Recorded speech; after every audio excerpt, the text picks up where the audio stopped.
नमस्कार। शाम के अखबारों की चर्चा चाय के साथ। कल रंगों का त्यौहार मनाया धूमधाम से। लोगों ने पूरे शहर में हर्षोल्लास के साथ रंगों का भरपूर रंग से रंग खेले गए और आज से शहर बिल्कुल सामान्य हो गया वापस। अब लोगों को रंग पंचमी का इंतजार है। राजबाड़े के आसपास तमाम जगहों पर जो बड़ी बड़ी बिल्डिंगें और जो पुरातत्व विभाग से संरक्षित बिल्डिंगें हैं उन पर भी तिरपाल बिछाने का कार्यक्रम जो है आज शुरू हुआ है। हम आपको फोटो बताते हैं कि तिरपाल किस प्रकार से उस पर बिछाई जा रही है, तो आप देख लीजिए किस प्रकार से वहाँ पर अगले वाले 2 दिनों में आपको पूरा राजबाड़ा और आसपास का इलाका ढका हुआ दिखेगा। तो ये तो था मामला तिरपाल का लेके। अब हम खबरें शुरू करते हैं। हम अग्निबाण खबरों शुरू करेंगे। अग्निबाण खबरों शुरू करते हैं। खबरें एक दो आज तो बड़ा मामला तो ईरान इराक युद्ध का ही है, पर वो अपनी जगह तिरपाल से ढका राजबाड़ा, गोपाल मंदिर वगैरह सब ढका गया है क्योंकि इन्हें बड़ी सुरक्षा और बड़े उसके साथ तैयार किया गया है। पुरातत्व विभाग बहुत पैसा लगा के गोपाल मंदिर उनको ठीक किया गया। रंगों का कारण खराब ना हो जाए इसलिए अब छतों की बुकिंग शुरू हो गई है और मुझे लगता है कि क्या इस बार अंतर्राष्ट्रीय स्तर का सम्मान इसको मिलेगा कि नहीं मिलेगा वो तो बाद में देखेंगे। पर वहाँ केबलें और सब हटाने को लेकर आज भी कमिश्नर घूमे। तो तिरपाल अब आपको अगर राजवाड़ा आप जाओगे तो पूरा आपको राजवाड़ा का इलाका जो है बड़ी बड़ी बिल्डिंगें जो है तिरपाल से ढकी हुई दिखेंगी। क्या साहब? जी बिल्कुल आप सही कह रहे हैं। रंग पंचमी यानी इंदौर में गेरों का कारवा जो है राजवाड़ा पर आकर ही पूरा होता हैगा। इस वजह से राजवाड़ा पर जो रंग उड़ाए जाते हैं, जो घेर के अंदर रंग आपको उड़ाते हुए मिसाइलें जो चलती है, उससे राजवाड़ा को बचाने के लिए जो है तिरपाल से आज ढकना शुरू कर दिया गया हैगा। और ये आपको बता दूँ ये हर साल किया जाता है ताकि राजवाड़ा पर जो करोड़ों रुपये खर्च किए गए हैं स्मार्ट सिटी से, उसके अंदर राजवाड़ा ख़राब ना हो या उसकी सुंदरता पे कहीं दाग ना लगे। इसको लेकर ये तो होगी राजवाड़ा की बात। गोपाल मंदिर को भी इसे ही ढका जा रहा है। और ये तो हो गए सरकारी जगह जो इनको ढका जा रहा है। जिन लोगों के मकान दुकान जो हैं गैर मार्ग पर आते हैं, मतलब मैं आपको बता दूं खजूर वजीरे वाला जो रोड है उस रोड पर भी तमाम दुकानों पर कल से आपको जो है तिरपाल ढकते दिखाई देना शुरू हो जाएंगे। वजह है कि रविवार को इंदौर में रंगों का बड़ा कारवा यानी घेरों का जो मिलन होने वाला है राजवाड़ा पर, उसको लेकर। हालांकि आपको बता दूं गेर निकलने की जो परंपरा पश्चिमी इलाके में ही है, शहर के मध्य क्षेत्र राजवाड़ा के उधर से ही सारी गेरें निकलती आई है।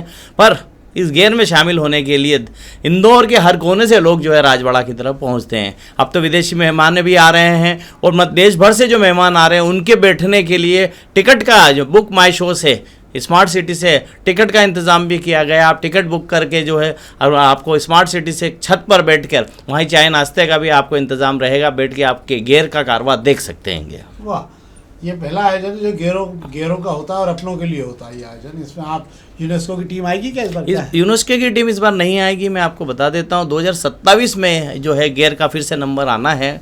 और सबसे बड़ी बात तो है कि इंदौर से कोशिश ही नहीं की गई कि कोशिश की जाए। हालांकि 2027 तक का इशारा दे दिया गया था पिछले 2 साल पहले ही, इसलिए जो है प्रशासनिक अफसर भी तैयारियों में लगे रहे हैं। इस बार किसी ने कोशिश इसीलिए भी नहीं की क्योंकि यूनेस्को वालों ने पहले ही कह दिया था कि 2027 में वे इंदौर में जो गेर को देखने आएंगे और इसे विश्व धरोहर में शामिल करने का जो हमारा दावा है वो कितना पुख्ता है, वो हमें उसके लिए 1 साल और इंतजार करना होगा। चलिए वो भी देखते हैं। एक खबर और है जिस पर हम बात करेंगे। मेट्रो में यात्रियों का भारी टोटा है। अब तक 6 करोड़ रुपए ज़्यादा फूके गए संचालन में। कुल 11 करोड़ रुपए खर्च हो चुके हैं संचालन, संधारण और हस्तांतरण में। 11 करोड़ रुपए से ज़्यादा खर्च हुए और 11 लाख रुपए भी आने को तैयार यहाँ नहीं है। यात्रियों की संख्या में इतनी ज़्यादा कमी होती जा रही है धीरे धीरे करके, क्योंकि इस शहर ये औद्योगिक शहर नहीं है। अभी तक ये औद्योगिक शहर के रूप में आकार नहीं ले पाया और इसी का कारण ये हो रहा है कि ये बहुत ही घाटे का सौदा होती जा रही है धीरे धीरे। जब तक आप इसे तैयार करेंगे उसके बीच में तो आपकी किस्तें भरने का कार्यक्रम भी शुरू हो जाएगा। कुल 34,000 करोड़ का प्रोजेक्ट है ये और कैसे क्या पूरे होंगे और कैसे क्या निकलेंगे तो समय बताएगा। पर अभी की हालत ये है कि अभी हाल तो इसे शायद नए सिरे से वापस आगे बढ़ाने का अभियान चल रहा है, पर देखते हैं कि क्या स्थिति बनी। क्या सर? बिल्कुल आप सही कह रहे हैं। मेट्रो के मैं आपको बता दूं अभी तो जो है मेट्रो जो सुपर कॉरिडोर पर ही चल रही है। बाद में मान लिया कि अप्रैल में इंदौर में भी दाखिल हो जाएगी। फिर भी ये रूट इतना आसान नहीं है जब आसानी से आपको यात्रीगण मिल जाएंगे। इससे में मेट्रो पर खर्च करने की बजाय उसे थोड़ा आराम ही दे दिया जाए। उसके मेंटेनेंस को आप छोड़कर बाकी सारी चीज़ें मुझे ऐसा लगता है इसको बंद कर देना चाहिए, वरना ये मेट्रो शुरू होने से पहले पूरी तरह से शुरू होने से पहले घाटे का सौदा साबित हो जाएगा। फिर BRTS की तरह हम करोड़ों रुपये फूकने के बाद में उसे बंद करने की बात करेंगे। इसलिए मेट्रो को अगर आपको लंबे समय तक जिंदा रखना है और मेट्रो को इस शहर की सौगात देनी ही है तो मेट्रो का संचालन फिलहाल तो बंद कर दें। जितना पैसा वहाँ फूंक रहे हैं इसको चलाने में, अभी वो पैसा इसको मेट्रो के अगले स्टेशन बनाने में, इसके खर्च में काम आएगा, ताकि सरकार पे बोझ कम हुए। और वो बोझ जो है सरकार पे जो बोझ बढ़ना है वो आम आदमी की जेब से ही निकलना हैगा। तो ऐसे में क्या जिद्द है, और मुझे समझ में नहीं रहा किसकी ये सियासी जिद्द है जो मेट्रो को घाटे में भी चलाने के लिए तैयार है। और घाटा भी छोटा मोटा हो तो धक्का लिया जाता है, चलो छोटा मोटा है धक्का लिया जाए। इंदौर में लंबा नुकसान हो रहा है, भोपाल में लंबा नुकसान हो रहा है, समय कम कर दिया आपने, दौरे कम कर दिए, फेरे कम कर दिए, पर ले दे के वापस वहीं की जो चल रहा है उसमें भी ये खर्च नहीं निकल पा रहा है, ना कर्मचारियों की पगार निकल रही है। इसको आप यूँ भी कह सकते हो, ये मेट्रो जो है शुरू होने के कगार पे आके बंद हो जाएगी। जब शुरू होने की स्थितियाँ बनेंगी तब तक मेट्रो पर इतना बोझ हो चुके हैं कि मेट्रो अपने बोझ से खुद दब जाएगी। मुझे ऐसा लगता है कि ये सही है शेखर जी का कहना भी, कि इसे थोड़े दिन स्टॉप करके पहले आप इसके निर्माण की जो बेसिक जगह हैं वहाँ पे इसको तैयार कर लें, ताकि मेंटेनेंस और तमाम खर्चे बंद होंगे। एक बार जो चालू होगा तो फिर बनता रहेगा। वैसे भी जो सियासी वाहवाही जिन लोगों को लूटनी थी वे लूट चुके हैंगे कि हमने मेट्रो ला दी, हमने मेट्रो चालू कर दी। हाँ, लूट भी चुके हैं, लुटवा भी चुके हैं, वो सब कर चुके हैं। अब उनका काम खत्म हो गया, अब आपका और हमारा काम है। एक और खबर पर बात कर रहे थे, छावनी सड़क चौड़ीकरण को लेकर विधायक की राजनीति है, सहमति के बाद फिर आपत्ति। क्या होगा इस सड़क का, क्या है क्या यार? जी बिल्कुल, आपको मैं बता दूं, सड़क है ये सड़क मजाक इसलिए नहीं हो रही कि सड़क को मजाक बनाया जा रहा है। सड़क मजाक नहीं है, सबको पता है कि मास्टर प्लान की सड़कों को कोई छोटा नहीं कर सकता है, वरना मास्टर प्लान का बनाने का मतलब ही कुछ नहीं रह जाएगा। छावनी चौराहे से लेकर जो आप मधुमिलन चौराहे तक के जिस सड़क की बात कर रहे हैं, 80 फुट चौड़ी सड़क को लेकर हम यहाँ कार्यक्रम में कई बार उस पर बात कर चुके हैं कि मास्टर प्लान में 80 फुट चौड़ी सड़क है, अब उसे आप 60 फुट कराने के लिए एडी चोटी का जोर लगा रहे हैं। नेताजी वादा कर रहे हैं, विधायक जी ने वादा कर दिया, महापौर जी ने कह दिया। सवाल ये उठता है कि आपकी इस एक रोड में ऐसी क्या दिलचस्पी है जिसे आप छोटी करने की बात कह रहे हैं? फिर तो पूरे शहर में सड़कें छोटी कर दीजिए, जहाँ जहाँ सड़कें बननी है। जिन लोगों की आपने दिवाली काली की थी वे लोग भी फिर कहेंगे कि हमारे मकान क्यों तोड़े गए पूरी चौड़ाई पर। सवाल वही आ रहा है कि विधायक गोलू शुक्ला पहले दिन से सड़क को छोटा करने की बात कर रहे थे, मना कर दिया गया, अफसर राजी नहीं हुए, नेता राजी नहीं हुए, तय हुआ कि ठीक है 80 फीट बना दी जाए। बाद में मन पलट गया, मन डोल गया नेताजी का, 60 फुट पे वादा कर दिया। अब नेताजी की बात कहीं ना कहीं खराब हो रही है, तो नेताजी ने उसका रास्ता निकाल लिया है कि क्यों ना मैं मुख्यमंत्री तक बात पहुंचा दूं। इलाके के लोगों को भी लगेगा कि नेताजी ने पूरी कोशिश कर ली थी, उन्होंने मुख्यमंत्री के सामने बात रख दी। वैसे आपको बता दूं, मास्टर प्लान की सड़क छोटी करने का अधिकार तो मुख्यमंत्री के पास भी नहीं हैगा, तो कौन सी सड़क को छोटी कराएगा? कोई छोटी नहीं करा सकता है। ऐसे में क्यों राजनीति की जा रही है? क्यों वहाँ के लोगों को गुमराह किया जा रहा है? क्या उन लोगों को झूठा भरोसा दिलाया जा रहा है? सड़क जो बननी है उसको बन जाने दीजिए, शहर की ज़रूरत है। वैसे भी मास्टर प्लान, ये जिस मास्टर प्लान की चौड़ाई के हिसाब से सड़कें बन रही है वो मास्टर प्लान पुराना हो चुका है। शहर की आबादी इतनी बढ़ गई है, शहर में गाड़ियाँ इतनी बढ़ गई है कि वो सड़कें जिस चौड़ाई से आप बना रहे हो वे भी मुझे लगता है कम पड़ेगी। सही बात है। कुछ राजनेता ऐसे होते हैं जो कभी भ्रम में नहीं रखते हैं, बहुत साफ सुथरी राजनीति करते हैं। इसका उदाहरण है हमारे पास कैलाश वर्गीय और मानली गौड़, जिन्होंने कोई समझौते नहीं किए इस शहर के विकास को लेकर।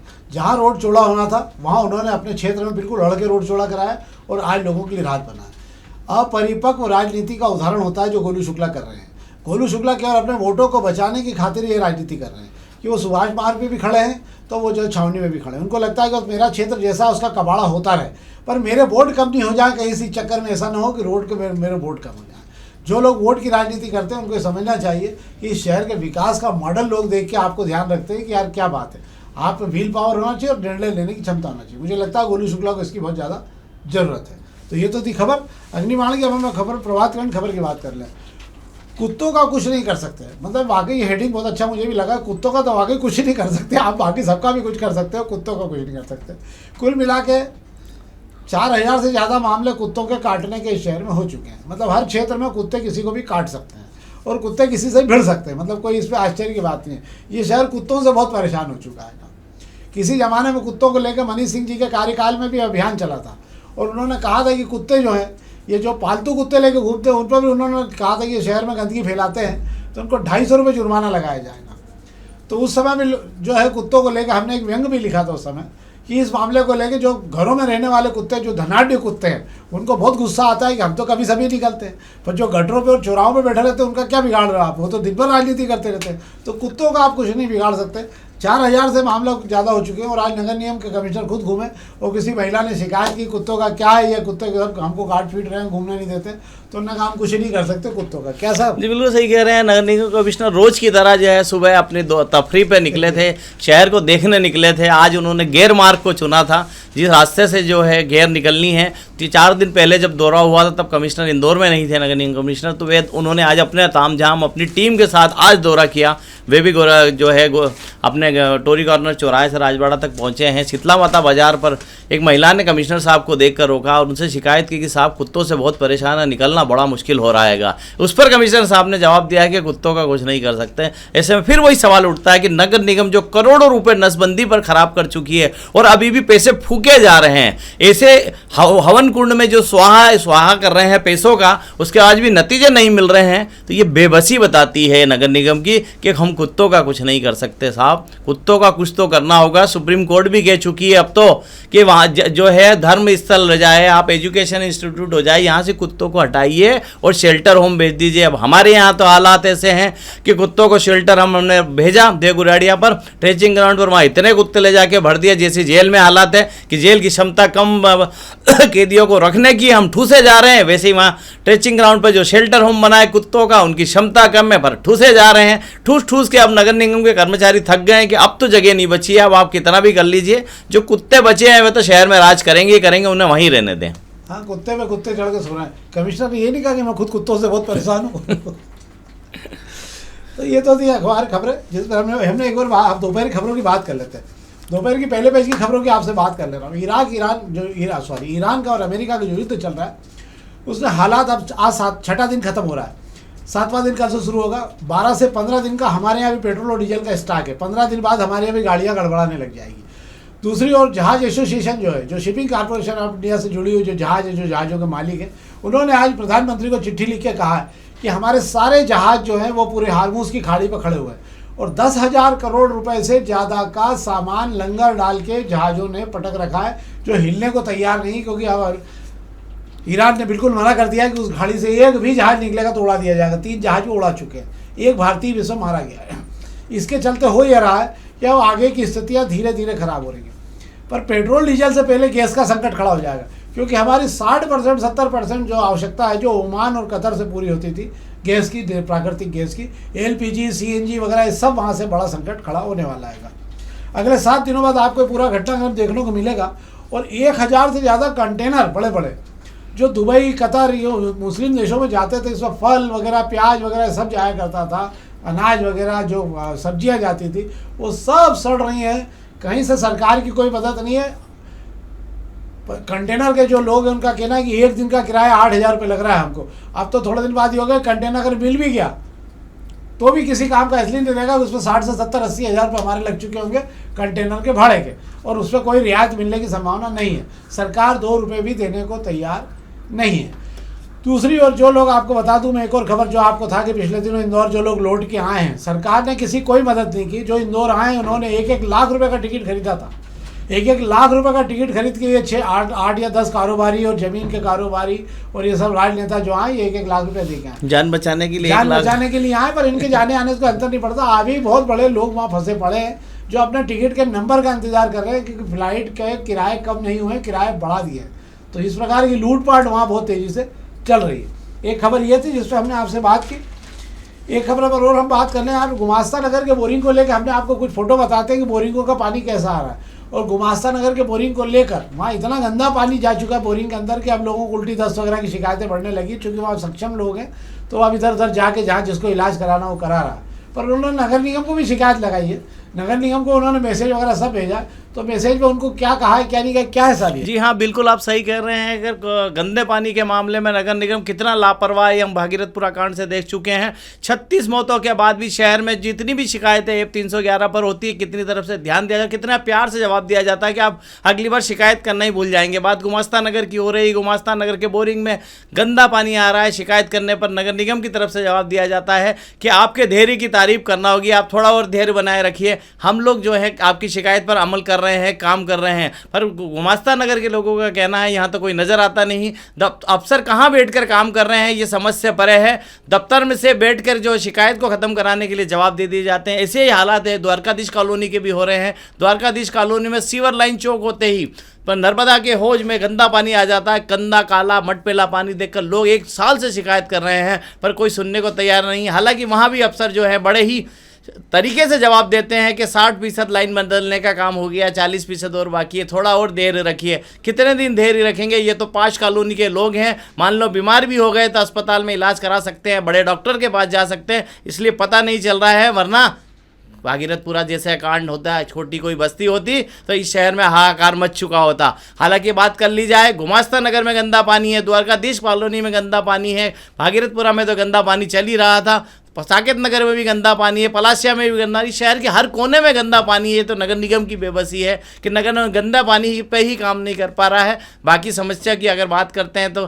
कुत्ते अगर इस शहर में कम नहीं आपको परेशान कर रहे हैं तो साहब कहते हैं कि हम कुत्तों का कुछ नहीं कर सकते। तो ये नगर निगम है, मुझे ऐसा लगता है कि एक बोर्ड लगा देना चाहिए कि कौन कौन सी समस्याएं नगर निगम दूर कर सकती है, तो लोगों को भी सूझ पड़े कि किस शिकायत के लिए, किस समस्या के लिए ही हमें शिकायत करना है, वरना जवाब हमें ऐसे मिलते रहेंगे कि आपको देरी को सलाम है।